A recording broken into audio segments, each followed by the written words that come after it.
Direto da redação, você ouve agora o podcast Outra Visão. Apresentação, Paulo Cunha.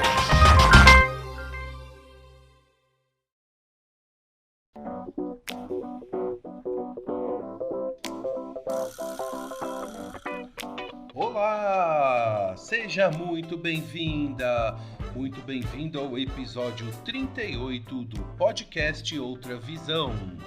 Eu sou Paulo Cunha, o Paulão, e falo da redação da Outra Visão em Belo Horizonte.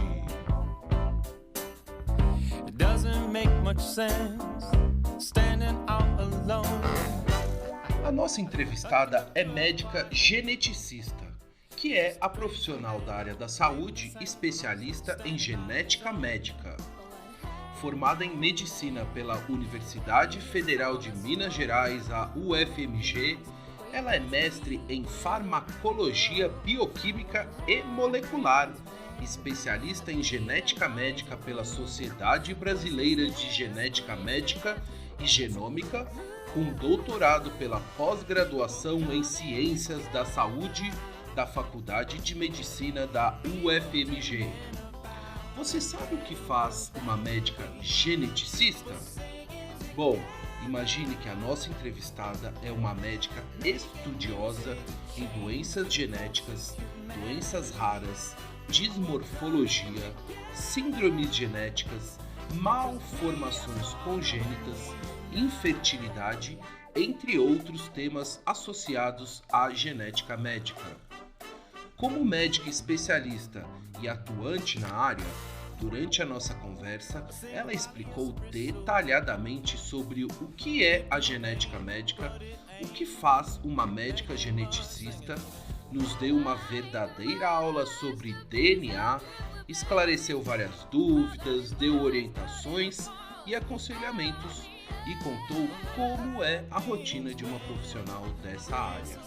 E é com muita alegria que recebemos no podcast Outra Visão, Melissa Machado Viana, a doutora Melissa, a Mel, a mãe da Rita, que eu sei tem muito a nos ensinar e histórias para contar.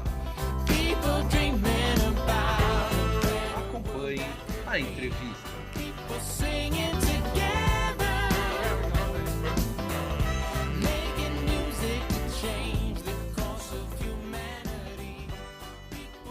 Alô, Melissa Machado Viana. Tudo bem com você, Melissa? E aí, tudo bem, Paulão, e com você? Tudo muito bem. Melissa, doutora Melissa, Mel, porque eu posso te chamar de Mel, Por Melissa? favor, eu posso te chamar de Paulão, né? Eu nem perguntei, mas Por favor, estamos em casa. Mel, seja muito bem-vinda ao podcast Outra Visão. Muito obrigado por aceitar o convite, por prestigiar esse podcast. É com muita alegria que eu te recebo aqui para a gente bater um papo bem descontraído. E hoje, pessoal, um assunto inédito aqui no podcast Outra Visão. Vamos falar. A doutora Melissa é médica geneticista e vai dar uma verdadeira aula sobre esse tema que eu tenho. Mel, eu tenho muitas perguntas para te fazer sobre a sua especialidade na medicina. E como eu comentei antes do início da nossa conversa, você é a primeira médica, pessoa da área da saúde que eu recebo aqui no podcast. Então, é muito especial essa estreia da área da saúde aqui no podcast Outra Visão. eu queria agradecer, viu, Paulão, o convite. Muito obrigada, eu fiquei muito satisfeita. E vai ser um prazer tentar responder essas perguntas, né? É um assunto que eu gosto bastante, bem interessante. Eu gostaria de começar primeiro a nossa entrevista, antes da gente aprofundar no tema que é a sua especialidade, você me contando um pouco sobre quando que você decidiu se tornar médica. Como é que foi essa decisão de optar por seguir a carreira na medicina, na área da saúde? Você tem pessoas na sua família que são da área da saúde? Me conta um pouquinho dessa sua paixão aí pela medicina. Pois é, eu decidi fazer medicina já no ensino médio, né? Eu realmente tinha muita dúvida do que eu queria fazer, não sabia para que área ir, mas eu tinha algumas certezas. Eu tinha certeza que eu gostava de estudar, eu tinha certeza que eu queria, pode parecer até meio bobo, assim, mas assim, ter uma atividade que você possa ter um impacto no mundo, né? Eu não queria ficar batendo carimbo, eu não queria fazer uma coisa que não tivesse um impacto na vida das pessoas. E eu tenho a minha irmã mais velha, que é um grande exemplo para mim, que é médica, neurologista e sempre muito inteligente, muito estudiosa, e é meu exemplo, né? E juntando essas coisas todas, então essas ideias que eu tinha de causar um impacto positivo, de gostar de estudar e tudo, é a partir daí que eu fui fazer medicina. Eu fiz medicina na Faculdade de Medicina da UFMG, entrei com 17 anos e formei em 2003. E aí, durante o curso, eu passei pela mesma dúvida do que eu ia fazer. Igual na escola eu tinha dúvida do que eu ia fazer de profissão. No curso eu falei, qual especialidade que eu vou fazer? E aí eu não conseguia decidir tudo, mas eu tinha uma coisa que eu gostava muito, que era a iniciação científica. Então, assim, metade do meu curso de graduação eu fiz iniciação científica, pesquisando alterações genéticas, mexendo com DNA e tudo. E aí, quando eu terminei a graduação, eu falei, quer saber? Eu vou fazer meu mestrado, que aí eu já faço meu mestrado, enquanto isso eu vou pensando o que é que eu faço. E aí fiz o mestrado, estudando muita genética, sempre aprofundando e tudo, e gostando cada vez mais do tema. E aí, nesse período, um pouquinho depois de eu ter acabado o mestrado, começou a residência de genética do Hospital das Clínicas, que ela começou em 2005, e a primeira turma foi em 2005, e aí quando eu vi que tinha uma residência, né, porque eu nem sabia que tinha residência de genética, né, tinha em outros estados, mas eu nem sabia. E aí quando começou aqui no Hospital das Clínicas, eu falei, quer saber, achei meu lugar. E aí que eu fui, fiz a residência, apaixonei mais, depois da residência já saí, emendei o doutorado, defendi meu doutorado em 2013, e desde então estou cada vez mais apaixonada. Ah, Mel, que legal essa história. Então, só quero voltar a duas coisas. Então, a sua irmã foi a pessoa que te influenciou em definitivamente você ingressar nessa carreira. Como é que é o nome da sua irmã, só para a gente registrar? Com certeza, é a Érica Machado, né, Érica Machado Viana. Ela é neurologista aqui em BH, ela trabalha com epilepsia. E é muito competente, muito estudiosa, sabe? E realmente é um exemplo para mim. Foi ela que marcou. Uhum. E agora uma outra dúvida que eu tenho aqui. O médico, depois que ele completa o curso de medicina, ele é obrigado a fazer a residência, certo? Não, não é Não. obrigado. Então me Não. explica. É, Duas perguntas eu tenho. Questão da residência e da especialidade. Na verdade, quando você acaba a graduação de medicina, você é um médico generalista. Então, você pode atender como médico generalista. Geralmente, é casos de menor complexidade, né? Então, na unidade básica de saúde, ou às vezes até num pronto atendimento, né? Então, você é um médico generalista. Uhum. Muitas pessoas, assim, logo depois que formam, gostam de ir para o interior, né, porque tem mais possibilidade de trabalho e tudo. Então, assim, você não é obrigado a fazer residência, nem a nenhuma especialização. Você é um médico geral. Só que, na verdade, essa especialização te dá mais formação mesmo, completa a sua formação prática da graduação. Então, mesmo que você vá fazer uma residência de clínica geral, você vai ser um clínico geral depois, você ganha experiência, você ganha know-how, você ganha prática com a residência, sabe? Então, por isso que muitas vezes, a grande maioria dos médicos, na verdade, eles fazem a especialização, a residência depois de formados para isso, para completar.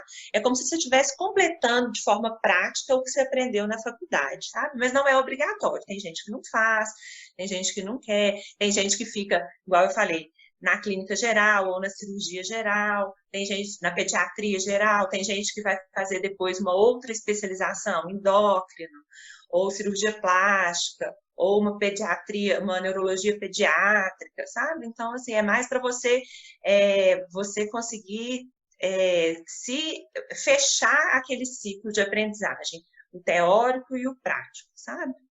Depois de um determinado tempo, assim, você A impressão que dá é que você fica querendo novos desafios, né? Então você quer aprender coisas novas e tudo, e do mercado também, porque realmente, em um determinado momento, você cansa de dar plantão, né? Você quer um sábado à noite em casa, né? Então acaba que a especialidade também te dá esse outro caminho, né?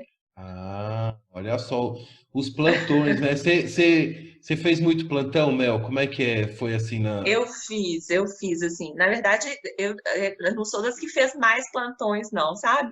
Mas eu já passei bastante aperto em pronto atendimento, Nossa. já dei, principalmente quando eu saí da residência, sabe? Porque a genética é uma área que a gente não sai da residência assim, você foi convidada para trabalhar em 3 lugares e tem seu consultório já cheio de paciente, nada disso. Então, você tem que ir conquistando seu lugar, sabe? Então, aí depois que eu acabei a residência, eu dei bastante plantão, mas realmente o que eu gosto mesmo é a genética. Ô, Mel, então vamos entrar um pouco aqui na área genética, que é a sua especialidade. Mel, pergunta básica também, que eu gostaria de ouvir com as suas palavras, o que que é genética médica? Tá, joia. Então, a genética médica é uma especialidade recente, né? Então, ela foi considerada especialidade pelo Conselho Federal de Medicina na década de 80 e é a especialidade com o menor número de profissionais ativos no Brasil. São cerca de 300 geneticistas só no Brasil, sabe? Então, isso é uma característica interessante, porque esses 300 especialistas, obviamente, eles estão mais concentrados em sul, sudeste, né? Então, acaba que nordeste, norte, existe uma certa deficiência de profissionais. Mas a genética médica, muitas pessoas acham que a gente vai mexer com laboratório, né? Que a gente vai fazer pesquisa, que vai fazer exame, que vai ser só a área acadêmica. E, na verdade, não é. A gente tem, basicamente, é uma especialidade clínica, né? A gente vai atender crianças com malformações, crianças com deficiência intelectual, suspeita de alguma síndrome específica, casais que tenham infertilidade ou que tenham abortamento de repetição, ou alguém que na família tem história de alguma doença genética e aí quer saber qual que é o risco dela ter filhos com aquela doença. Então, é uma especialidade clínica, né? É óbvio que a gente tem contato com laboratório, com exames, com laudos de exames, exames mais modernos, né? Mas é uma especialidade que é clínica, a gente tem que saber conversar com o paciente, saber olhar o paciente, saber interpretar aquilo que ele está te dizendo, para conseguir ajudar aquela família, né? E o mais importante dessa parte clínica, a gente chama de aconselhamento genético, que não é você dar um conselho para a pessoa, né? É você explicar para o paciente ou para a família. Bom, então você veio aqui com essa queixa, essa criança com malformação, isso aconteceu por isso, no desenvolvimento embrionário, durante lá a gestação, não foi nada que você fez ou que deixou de fazer na gravidez. E aí, então, como é que nós vamos cuidar dessa criança? Essa criança precisa ver se ela não tem nenhuma outra malformação associada, a gente precisa ver se ela vai andar, se vai falar na época certa, a gente precisa delimitar se tem algum outro especialista que tem que ver ela todo ano, por exemplo, e a partir daí a gente vai explicar para a família também, então, e se você quiser ter um outro filho, a chance de você ter um outro filho com esse problema é de X%. Então, você tem uma chance X% de ter um outro filho com o mesmo problema, ou de ter um filho com uma alteração mais grave ou mais leve, né? Ou se não, a chance é baixa, geralmente isso não repete na família, né? Então, sempre explicando para a família mesmo tudo que a gente consegue saber sobre aquela determinada doença, mas sem orientar a família no sentido de, realmente, esse risco é muito alto. Ou não, eu não faria isso. Isso não é parte do aconselhamento genético, apesar de chamar aconselhamento, né? Uhum. Então, a rotina do geneticista é muito essa, sabe, Paulão? Assim, consultas ambulatoriais, né? Então, você ter o seu consultório, ou estar no hospital com os pacientes internados, ou pacientes que nasceram com malformações. Você pode também fazer uma assessoria em algum laboratório para falar dos exames genéticos, ajudar os outros médicos a interpretar os exames genéticos. Então, é um dia a dia, assim, bem clínico e bem desafiador também, assim, porque a sensação que eu tenho é que você nunca tem aquela coisa assim, sei, o paciente é assim, assim, assado, vou fazer isso, isso e isso, que acabou assim, assim, assim. O paciente nunca é igual. Uhum. O paciente sempre te deixa atento, assim, olha, mas isso aqui parece síndrome, sei lá, uma síndrome de Williams, mas isso aqui não parece. Será que pode acontecer? Será que não pode? Você sempre tem que estar estudando, então é bem desafiador, assim. Tipo, será que pode existir uma outra condição que nunca apareceu antes, né? Exato. Ou senão, assim, será que logo esse meu paciente aqui vai ter uma apresentação que ninguém nunca teve dessa doença? Ou Uhum. não? Isso é a apresentação de uma doença que mimetiza essa que eu estou pensando, sabe? Então, assim, todo paciente você fica sempre atento, não tem nada que é muito assim, que você vai pensar e fazer sem nem raciocinar demais, sabe? Você sempre tem que estudar e raciocinar. Mel, o que que são as doenças genéticas, então? Que é um termo que você falou, né? Doenças genéticas. O que que exatamente é isso? Bom, as doenças genéticas são aquelas doenças que são causadas por alteração no material genético, né?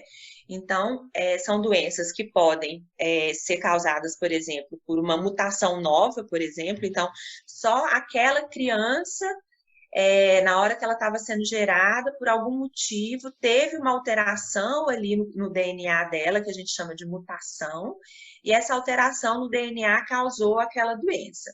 Ninguém mais na família tem, geralmente não repete em outras pessoas da família, e aí a gente tem, então, uma doença genética, né? Agora, as pessoas confundem muito sempre doença genética com hereditária, né? Então, assim, as doenças podem ser genéticas e hereditárias, ou elas Hum, podem ser só genéticas, sem ser perfe- hereditário, né? perfeito. Aham. Então, assim, as doenças hereditárias são aquelas que aí você já consegue saber, não, ó, tem outras pessoas acometidas na família, ou se não, o pai tem um quadro mais leve, a mãe tem um quadro mais leve, tem risco de acontecer em outras gerações. Então, geralmente, o que é mais importante, que as pessoas têm um pouco de dúvida em relação às doenças genéticas, é isso. É tudo hereditário? Não, nem sempre. Pode ser só do seu material genético, sem ser uma coisa familiar. Ô Mel, e a doença genética, ela pode ser identificada ainda na gravidez ou só depois do nascimento? Como é que é? Não, pode ser identificada já na gestação. O mais importante desse tópico, assim, é a gente saber que algumas doenças podem ser detectadas na gestação, não todas as doenças genéticas, né? Porque tem algumas doenças genéticas que a gente nem sabe onde que está o problema direito, então a gente não consegue detectar antes. Mas na gestação é possível a gente fazer um exame genético que chama NIPT, que é um exame, um teste pré-natal não invasivo, que a gente consegue tirar o sangue da mãe. No sangue da mãe a gente encontra encontra DNA do feto, e aí você consegue avaliar algumas doenças naquele DNA do feto, né? Então é um tipo de coisa que a gente pode fazer. Aí, nesse tipo de exame, a gente vai detectar síndrome de Down, síndrome de Turner, Klinefelter, síndrome de Edwards, síndrome de Patal, que são doenças que são, algumas delas são bem graves, então que ajudam a gente a programar o resto da gravidez. Existem outros exames que a gente pode fazer um pouquinho mais tarde também, que aí você precisa geralmente colocar uma agulha na barriga da mãe para poder tirar um pouquinho de material genético, e aí você também consegue detectar algumas doenças, sabe? Geralmente são doenças que a gente chama de doenças cromossômicas, que são as doenças, o nosso material genético, o DNA, Paulão, ele é como se fosse uma linha de lã. E essa linha de lã é novela para formar uma estrutura que a gente chama de cromossomo.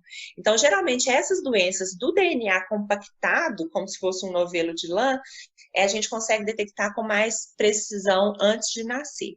Tá? E tem também outras coisas, por exemplo, ultrassom, dependendo da malformação que o feto tiver, você pode pensar em uma determinada doença, então você pode detectar antes, sim. Entendi. Então você também consegue, pelo ultrassom, como você falou, visualizar se já tem uma condição, né, de malformação.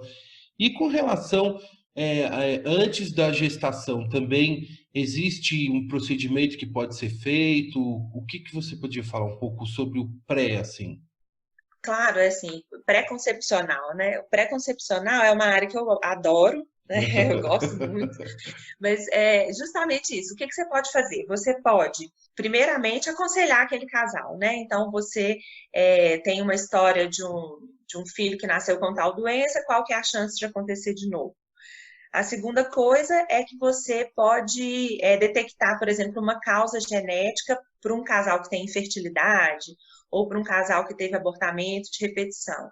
E o mais interessante, que é o mais moderno de tudo, é o que a gente chama de teste genético pré-implantacional, que é você fazer um bebê de proveta, né, por meio de fertilização in vitro. Você, aquele embrião ali, depois de juntar o óvulo e o espermatozoide, o embrião desenvolve alguns dias, aí você consegue, por meio de uma biópsia, tirar um pedacinho ali daquele embrião, que não vai fazer falta para ele, e a partir daquele pedacinho você extrai o DNA e consegue fazer diagnóstico de algumas doenças, desde doenças que são essas que eu falei, tipo cromossômicas, né, que a gente chama de aneuploidias, que é síndrome de Down e tudo mais, até alguma doença, por exemplo, que seja da família mesmo. Ah, então o pai tem uma doença X e o filho tem 50% de chance de ter aquela doença. Então, vamos fazer um exame pré-implantacional para a gente ver quais embriões têm a alteração que o pai tem, e Uhum. aí, a partir daí, a gente consegue dividir o que é alterado do que não é alterado. E o embrião que não é alterado é o que a gente vai transferir para o útero, né? Então, é possível fazer isso pré-concepcional, né? Uhum. Nossa, é um pouco Dr. Albieri, hein, Mel? Exato, Dr. eu pensei Albieri. nisso, falei igual a doutora Bieri, né? Mas assim, é óbvio que tem várias implicações éticas, né?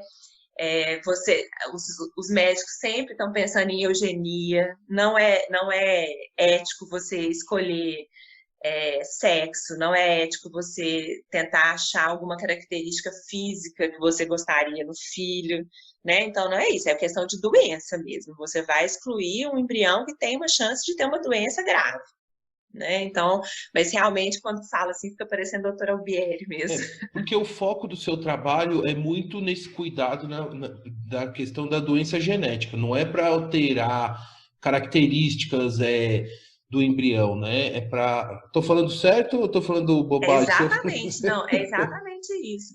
Mesmo porque essas características são características muito difíceis, geralmente são vários genes envolvidos, geralmente é a interação de um gene com o outro, então a gente não consegue mexer e nem quer mexer nisso. O foco aqui é doença. Ô, Mel, vamos só para os ouvintes mais novos que não sabem quem foi o Dr. Albieri. Vamos explicar quem foi o Dr. Albieri, só para a gente fazer. Vamos. Doutor Albieri era um médico da novela. Que novela que era? A novela O O Clone, clone. claro. Que tá no Viva, hein? Tá passando, hein? Tá no Viva? Não Tá. sabia. Mas aí ele consegue fazer um clone do Murilo Benício, não é isso? Isso. Então, assim, você sabe que quando eu formei, alguns engraçadinhos da minha turma queriam, porque queriam que a minha turma chamasse Doutora Albieri. Provavelmente era mais ou menos perto da época que a novela estava passando. E eu lembro que eu e umas amigas ficamos desesperadas, né? Falei, ai meu Deus, a nossa turma vai entrar para a história como Doutor Albieri, é duro, né? Nossa, mãe. Mas ainda bem que não foi, era só brincadeira. Ô, Mel, gostaria de, ainda falando sobre as doenças genéticas, né? E tem o termo também que eu li que doenças raras, né? Doenças raras, doenças genéticas, a gente está falando da mesma coisa? Bom, as doenças raras, existem algumas definições, assim, mas em geral a definição que é mais aceita da OMS é aquela doença que afeta até 65 pessoas a cada 100 mil indivíduos, que dá mais ou menos 1,3, né? Acho que é 1,3 para cada 2 mil indivíduos. Então, são doenças que não são comuns, então, né, que elas isoladamente são consideradas raras, mas que no global elas afetam um número considerável de pessoas. Dessas doenças raras, 80% delas são doenças genéticas. Então, elas se interpõem muito por isso, porque a grande maioria das doenças raras é de doença genética, sabe? E as doenças raras, elas são chamadas também de doenças órfãs, porque são doenças que geralmente não existe um tratamento de cura, né? Você tem, em alguns poucos casos, alguns medicamentos que vão ajudar a melhorar a qualidade de vida do paciente, mas você não vai curar aquela doença, e geralmente são medicamentos caros, medicamentos de difícil acesso e tudo, então geralmente essas doenças também são chamadas de doenças órfãs, sabe? É uma curiosidade. E uma curiosidade, existe uma maior incidência de doenças raras e ou genéticas em alguma região do planeta, ou não é distribuído assim por todo o globo, assim, enfim? Teoricamente, teria que ter uma distribuição igual em todos os lugares, né? Mas o que a gente vê é que em países em que é permitido você fazer interrupção da gestação, acaba que você não vai ter algumas doenças genéticas, sabe? Então, algumas doenças genéticas que você consegue detectar no início da gestação e naquele país o casal pode decidir por interromper a gestação, a criança acaba não nascendo. Mas, de forma geral, seria a mesma incidência em qualquer país, em qualquer população, em qualquer lugar. E você falou um tema importante, né, sobre essa questão da interrupção da gestação. Como que é no Brasil a legislação que trata sobre esse tema específico com doenças raras e doenças genéticas, Mel? Pois é, aqui no Brasil, a interrupção da gestação só é permitida no caso de doenças genéticas, né, assim, para anencefalia, né? Então, que é o caso da criança que nasce com o crânio aberto, o material encefálico todo em contato com o líquido amniótico e por isso ele todo destruído, né? Então, nesses casos de anencefalia, em que a gente sabidamente o feto não é viável, aí você está autorizado a fazer a interrupção da gestação, né? Em caso de estupro, em caso de risco de saúde da mãe também você pode fazer, mas em relação às malformações seria só na anencefalia mesmo. Uhum. Em que outros países, assim, algum país mais conhecido, um país grande, que a legislação ela é mais ampla, assim, para esses casos? Por exemplo, Estados Unidos você pode interromper, na Europa você pode interromper gestação. Então, esses países desenvolvidos todos você tem mais liberdade do casal decidir se ele vai levar aquela gravidez para frente ou não.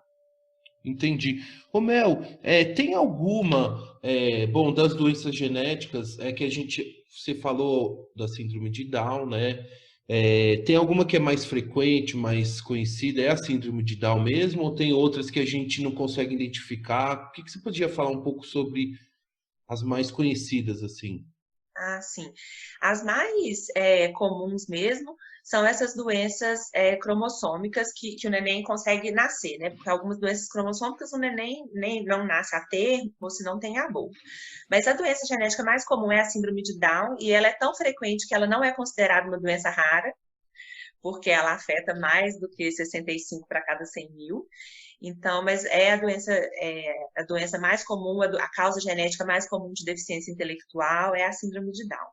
Existem outras síndromes também que são mais frequentes, mas que às vezes a gente não consegue fazer tanto diagnóstico quando o quadro clínico é mais leve.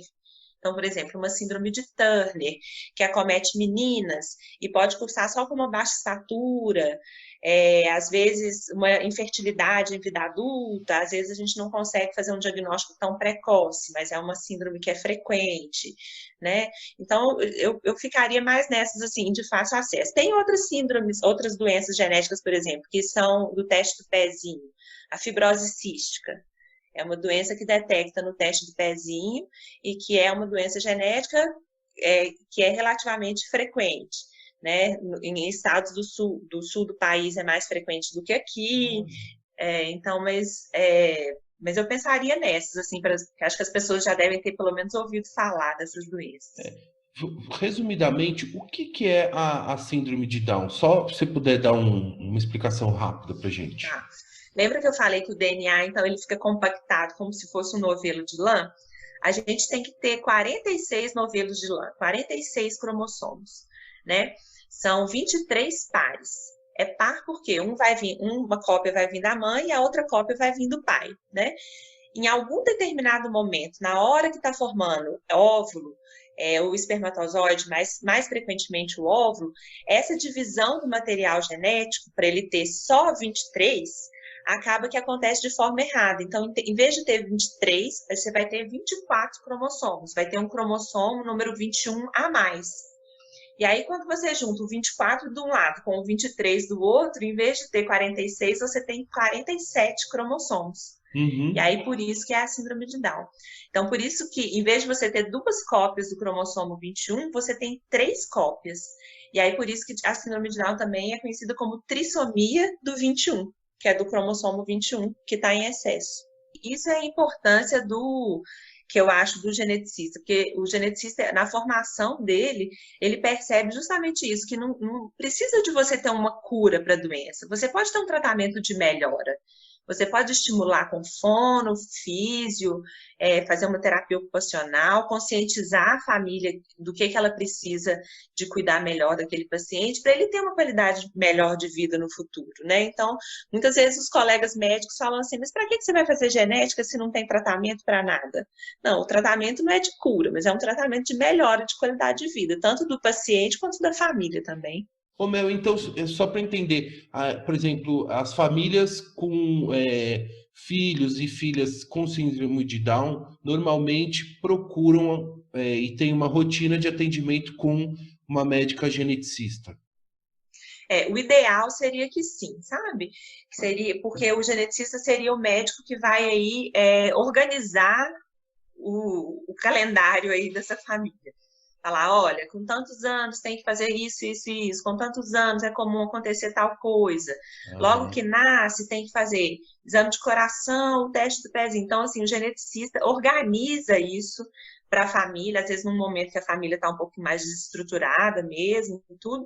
Então, o ideal seria que fosse feito isso, sabe? Mas também um pediatra, por exemplo, que seja estudioso, que queira entender e tudo, ele consegue ter acesso a esses protocolos de acompanhamento dos pacientes facilmente também. Então, assim, o geneticista é bom, num primeiro momento pós-diagnóstico, porque organiza, explica por que aconteceu, fala de risco de recorrência e mais para frente ele pode atuar em coisas mais pontuais, né? Agora, um bom pediatra que seja estudioso consegue também acompanhar os pacientes com síndrome de Down. Ô, Mel, e a questão dos gêmeos, trigêmeos, também é ligada a essa questão genética, né? Aí é um assunto um pouquinho mais difícil, assim, porque vai depender, por exemplo, assim, é monozigótico, é dizigótico, né? Então, a mulher ovulou 2 vezes ou não? Era um embrião só que virou 2, né? Então, aí, mas tem história familiar pesa, né?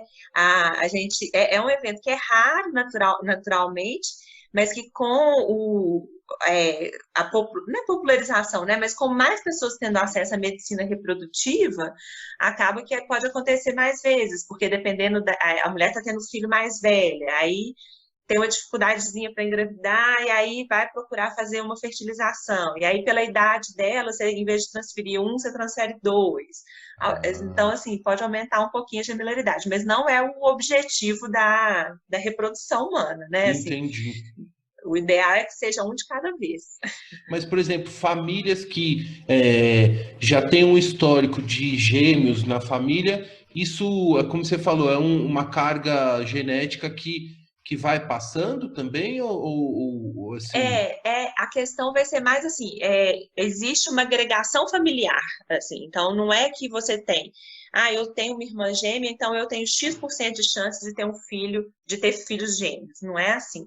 Mas a gente sabe que nas famílias quanto mais gêmeos tem na família, maior é a chance de você também ter, sabe? Mas não é uma porcentagem assim certinha. Aham, não tem um. Ô Mel, o que que você podia me falar sobre eu fiquei curioso de saber aqui o que que é dismorfologia, que eu sei que também Ah, é uma área que você atua, e eu não sei o que que é, eu não procurei no dicionário porque eu sabia que eu ia te entrevistar e falei, não, eu vou perguntar para a doutora Melissa. isso mesmo. Vou te dar de bandeja, então. Bom, a dismorfologia é uma área de atuação da genética, né? Então, assim, a morfologia é a forma, né? O estudo da forma.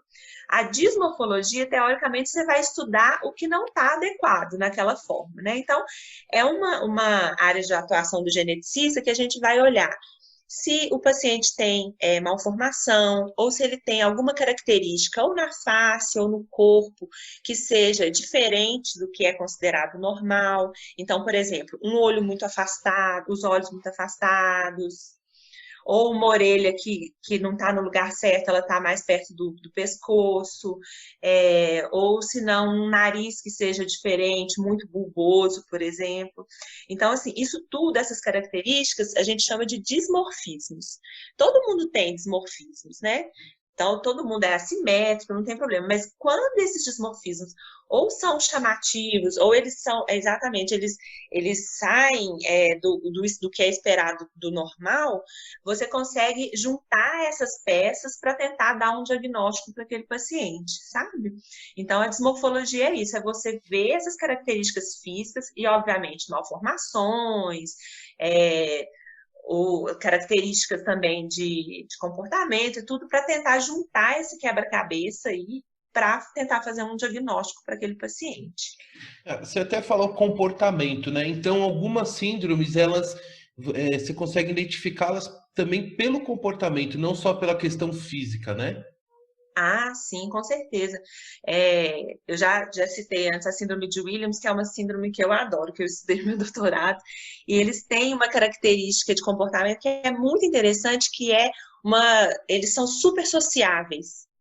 Eles são conversados, eles conversam com todo mundo, e eles contam caso, e eles chegam no consultório já contando como que eles chegaram ali, que estava muito trânsito. Então, são super conversados, é uma característica de comportamento deles, que ajuda a gente a fazer diagnóstico. Já os autistas, por exemplo, têm um comportamento mais de antissocial, né? Não tem interesse pelo ambiente, não tem interesse em outras crianças, preferem ficar sozinhos. Então, o comportamento ajuda a gente também a pensar em algumas coisas. Porque você falou até do autismo, né? Muitas pessoas que têm o diagnóstico do autismo, quer dizer, não tem a característica física, dificilmente, se você não tiver o convívio próximo, né, não vai nem saber, né, do autismo. Exatamente. Assim, e o autismo ainda tem uma característica que, além dessa coisa de não ter nada físico que chame atenção, ele é um espectro, né? Então, você tem desde crianças que têm pequenas alterações até crianças que têm aquele autismo grave, que não fala, que fica balançando, né? Que tem comportamento repetitivo, sabe? Então, assim, o autismo ainda tem essa dificuldade que é esse espectro, né? Os casos podem variar muito de gravidade e mesmo assim ser autismo, né? Tanto é que hoje em dia o termo correto não é autismo, é transtorno do espectro autista, Olha. porque é E, um espectro mesmo. Mel, e só mais uma pergunta ainda sobre o autismo. Também é uma questão genética? O que que tem a ver com É, o o DNA autismo, também? o autismo ele é considerado multifatorial. Então, o que que é isso? Ele tem fatores genéticos, a gente sabe que tem, mas a gente não sabe onde no DNA que está o problema. A gente não tem um gene que cause o autismo, por exemplo. E a gente sabe que também tem influência ambiental, então por isso que é chamado multifatorial, sabe? A gente sabe que é uma conjunção das duas coisas, tanto da genética, um paciente que vai ser mais predisposto, quanto do ambiente. Então, e do ambiente no sentido até é, de alterações do ambiente da célula também, sabe? Então, só que o autismo é complicado porque a gente não consegue saber o que causa o autismo, sabe? Até hoje não se sabe. Então, assim, o diagnóstico fica mais difícil, o tratamento fica complicado, porque se você descobre o que é a causa, você pode tentar desenvolver um medicamento, não sei, alguma coisa. Então, assim, o autismo é muito complicado por isso, a gente tem pouco conhecimento ainda. Mas é questão de tempo, assim, né? É questão é coisa da medicina, da ciência mesmo, né? Você vai evoluindo com o tempo e vai tendo novas tecnologias e estudando mais casos, e com o tempo a resposta acaba aparecendo. Uhum. Mel, também queria saber, que eu sei que você trabalha com biologia molecular, mas como assim? Geneticista, biologia molecular, o que é biologia molecular? Que também eu sabia que eu ia te entrevistar. Falei, eu não vou pesquisar no Google, porque eu vou direto na fonte de quem sabe mesmo sobre o assunto. Bom, a biologia molecular é como se fosse a parte laboratorial, sabe, do material genético. Então, na biologia molecular, o que você vai tentar fazer? Você vai tentar entender o material genético daquele ser. Pode ser um ser humano, pode ser um vírus, pode ser uma bactéria. Então, são técnicas que você usa de laboratório para tentar entender aquele material genético. Então, por exemplo, quando eu falei que eu estudei biologia molecular e tudo no mestrado, o que eu fazia?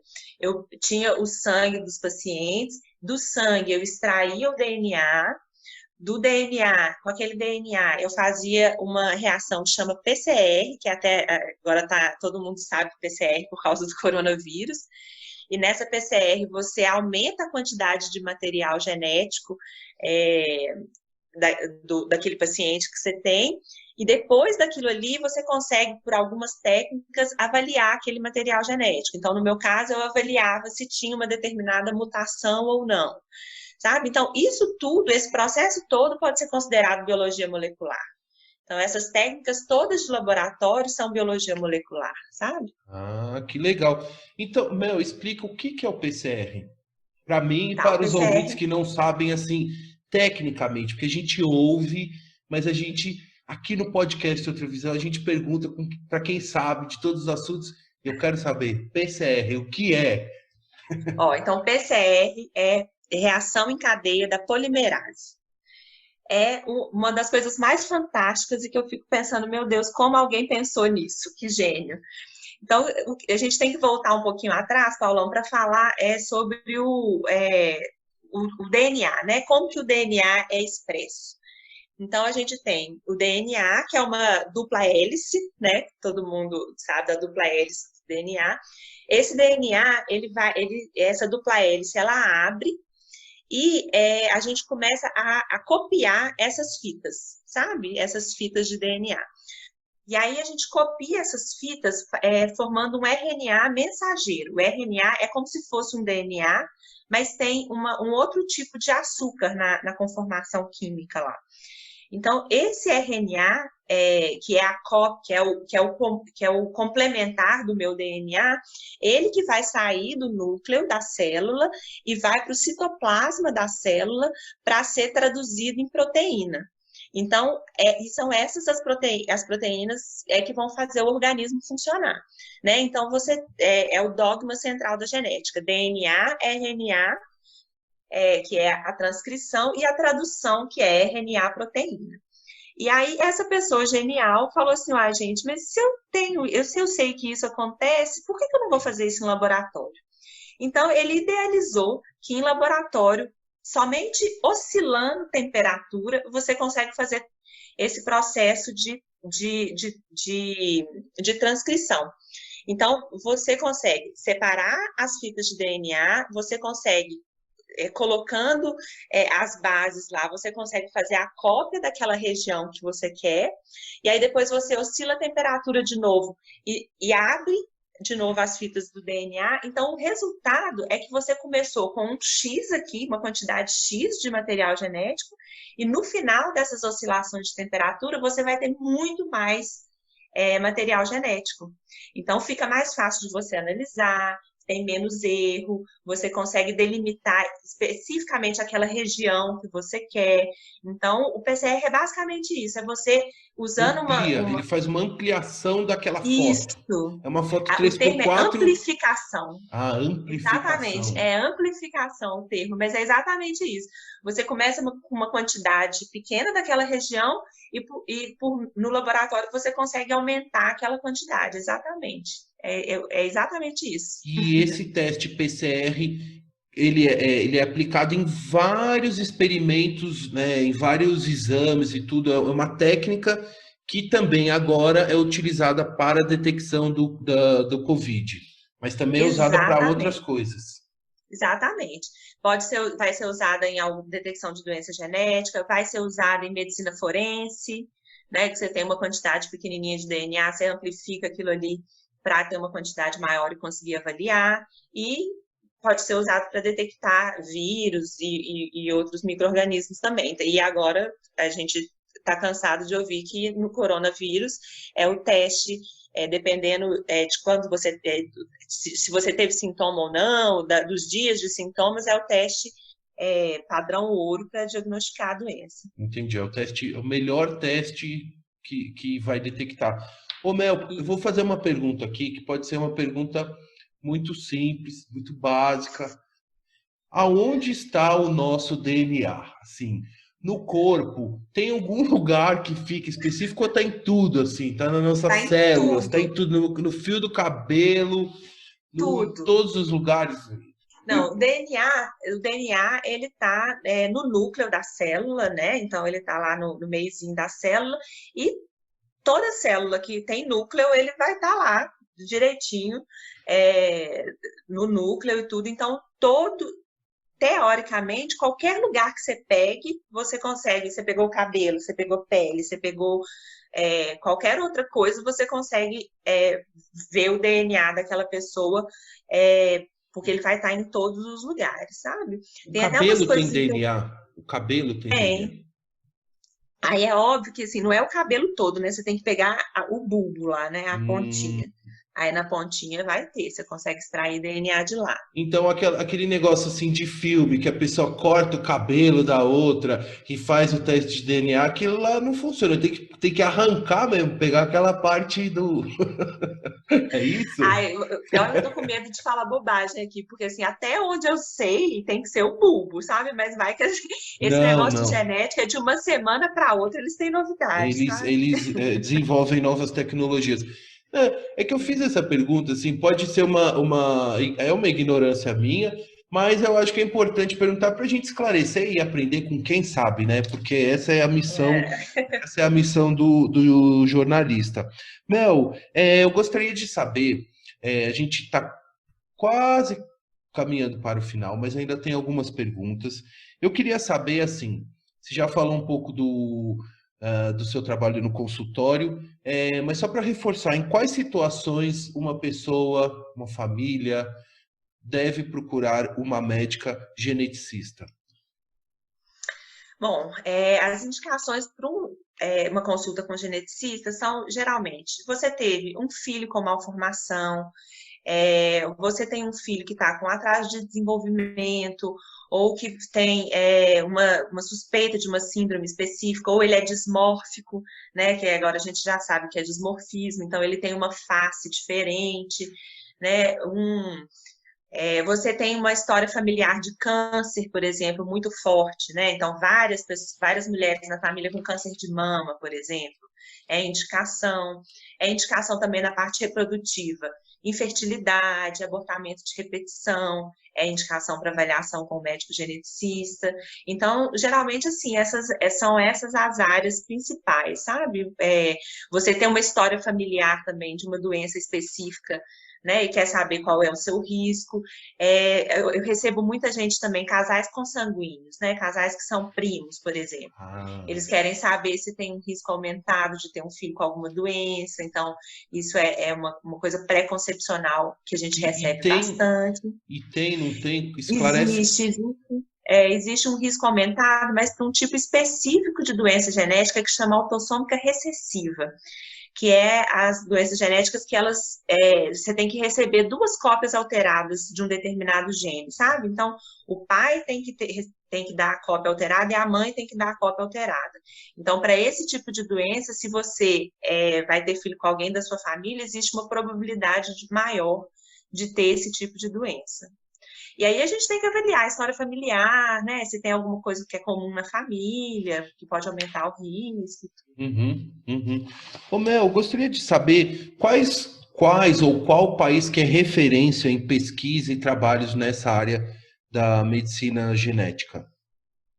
A genética não foge muito do padrão, né? País que investe em pesquisa, que tem dinheiro para ciência, é país que se desponta. Então, Estados Unidos, é, o Reino Unido também, o Reino Unido é bem interessante que como eles têm o NHS, né, que a gente tenta basear um pouco, às vezes, o que eles fazem de genética no NHS para tentar reproduzir aqui no SUS, né? Mas são basicamente esses, assim, Reino Unido, a Europa, alguns países, mas Estados Unidos principalmente. E no Brasil, quem são os profissionais assim mais conhecidos e de maior destaque no estudo, pesquisa e, enfim, trabalho nessa área no Brasil? Aí isso aí vai variar um pouquinho da área de pesquisa, né? Então, assim, Uhum, tem o pessoal do Sul, do Rio Grande do Sul, eles têm muito conhecimento em um tipo de doença que é errinato do metabolismo. Então, tem o professor Roberto Giuliani lá no Rio Grande do Sul. Tem em São Paulo, aí a gente tem também algumas referências.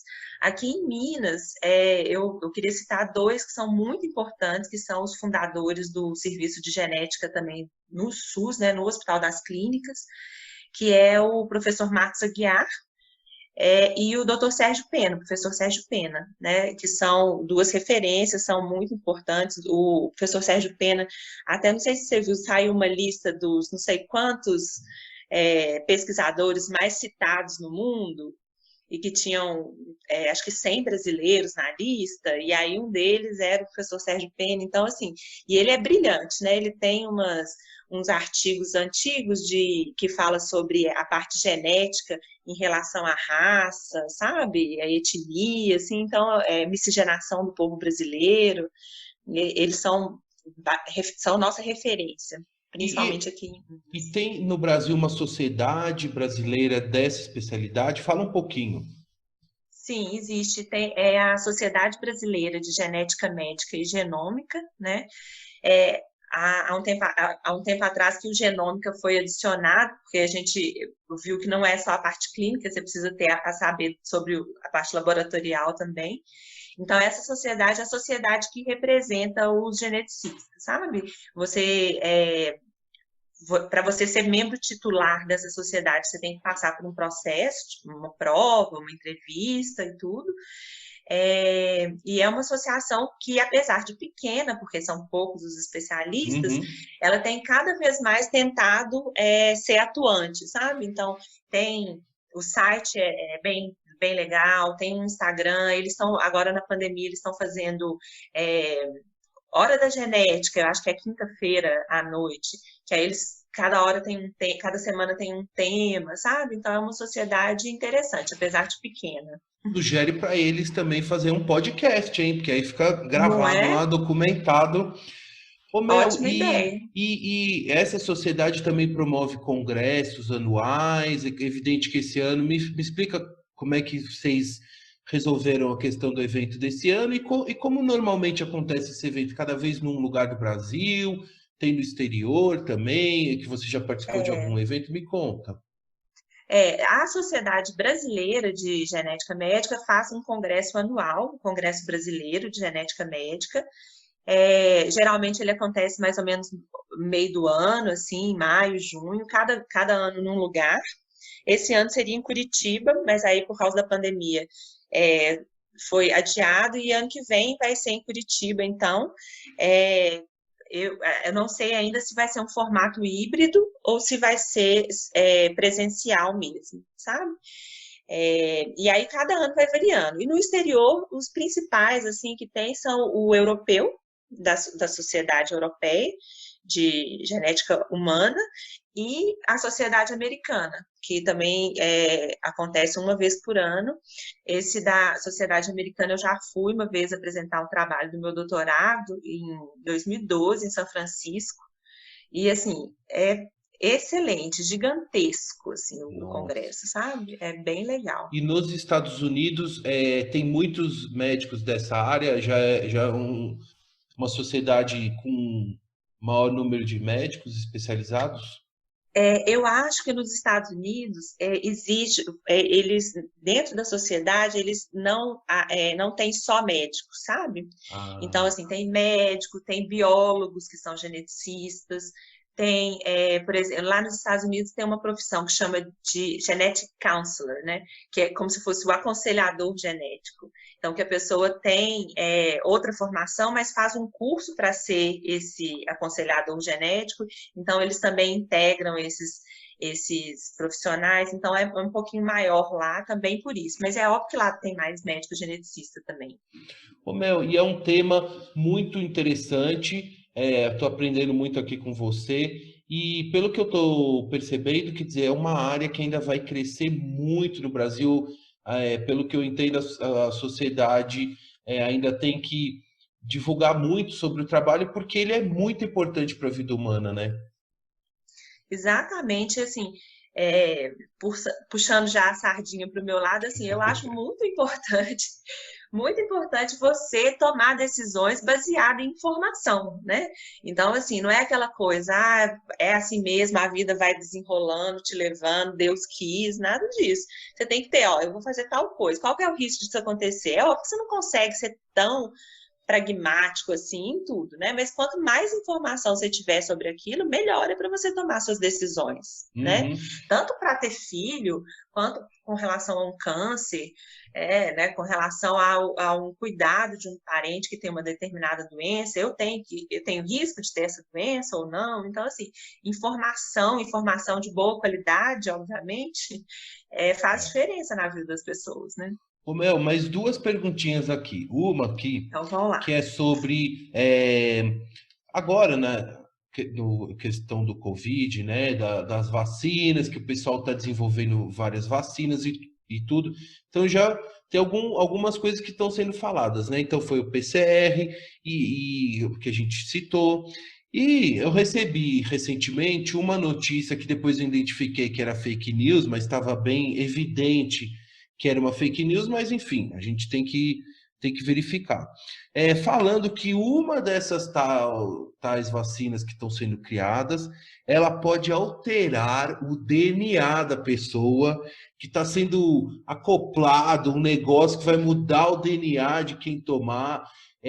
Parece que vai todo mundo virar corintiano. Aí, se fosse para isso, estava ótimo. Mas brincadeiras à parte, é o seguinte: é possível uma vacina alterar algum DNA, Mel? Não, não é possível. É fake news mesmo.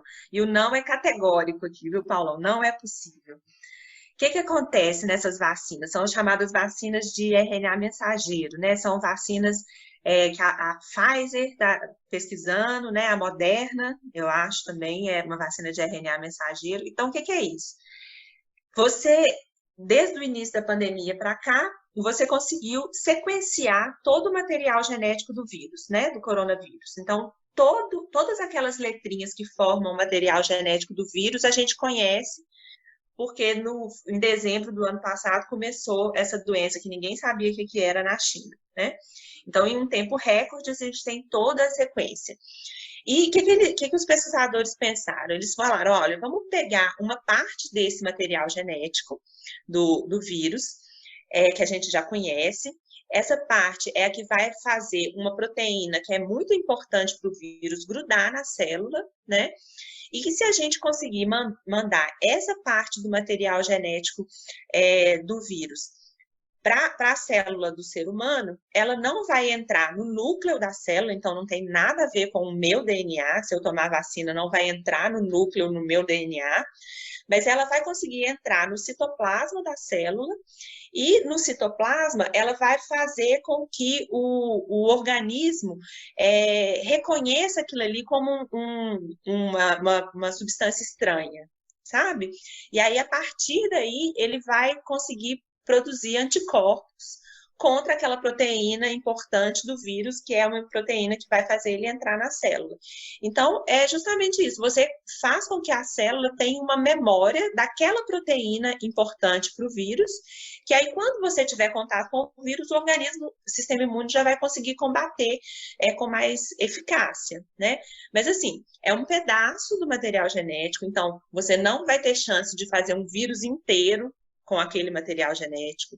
Você não corre o risco daquele material genético ficar indefinidamente na sua célula, rapidinho ele degrada. Você não corre o risco daquele pedacinho de material genético entrar no seu DNA e você virar um mutante. Não tem jeito, um X-Men. Então, alguma coisa altera o DNA da pessoa depois que ela nasceu? Existem algumas coisas, por exemplo, radiação pode mudar o DNA, sabe? Existem algumas coisas que podem alterar, algumas falhas do próprio DNA também, que é umas falhas de reparo que a gente pode alterar o DNA, mas não essa coisa de um pedaço do material genético de um vírus, isso não. Entendi. E também essa questão da alteração do DNA são coisas muito específicas, eu imagino, né? Geralmente estão relacionadas mais a câncer, né? Então, você muda o DNA e aí você desenvolve um câncer. Então, geralmente o quadro clínico vai ser esse, você vai ter uma neoplasia. Nossa, Mel, quanta coisa, hein? Bom, Não essa é? conversa podia ter mais algumas horas, pessoal, mas a doutora Melissa, ela sabe, ela já tomei muito tempo dela, dessa consulta, né, dessa De maneira aula nenhuma. com a doutora Melissa. Mas, Mel, tenho aqui, então, a última pergunta, que é o seguinte: como que os nossos ouvintes que gostariam de conhecer o seu trabalho, fazer uma consulta, como é que a gente consegue ter acesso ao seu trabalho, te conhecer, visitar a sua clínica? Faz aqui fala um pouco do seu trabalho. Fazer um merchan, então, Faz né? um merchan, exatamente. Olha, eu trabalho no meu consultório, eu trabalho na clínica Procriar, de medicina reprodutiva, e trabalho no Hospital das Clínicas, né? No Hospital das Clínicas é via SUS, então a gente tem uma certa Em Belo Horizonte, burocracia. né? Só... Em Belo Horizonte. Esqueci que você está nacional, estou falando em aqui, Belo Horizonte. em 11 países, Mel, temos ouvintes em 11 países, você imagina? Tá vendo, Paulo? Eu achando que é aqui em BH. All Não, então over the em Belo world. Horizonte, gente. Em Belo Horizonte. Então, então tem a rede. Vamos só voltar. Então tem a Procriar, que é uma clínica particular, e tem o atendimento também através do Hospital das Clínicas da Universidade Federal de Minas Gerais, que faz o atendimento no SUS, que é na rede pública. Isso, exatamente. Então, aí no SUS tem todos os caminhos, né? Geralmente vai do centro de saúde até chegar no atendimento, né? Do Hospital das Clínicas. Na Procriar, o site da Procriar, procriar.com.br, tem muitas informações lá, tem muitas coisas de aconselhamento genético, tem um videozinho da minha formação também. E eu acho que o meu Instagram é uma coisa que eu gostaria de fazer crescer, sabe, Paulão? doutora.melissa Machado. Que aí eu coloco algumas coisas, faço alguns reposts também, então, assim, é uma coisa que eu tô achando interessante para divulgar tanto a genética quanto o meu trabalho também. E aí as pessoas podem ficar atualizadas sobre o assunto com a pessoa que sabe sobre o assunto, viu, pessoal? Vamos ouvir as fontes corretas. De quem sabe, Mel, eu vou deixar na descrição deste podcast todos os links que você citou, tá? Para o pessoal poder acessar. Então vai ficar tudo registrado e documentado.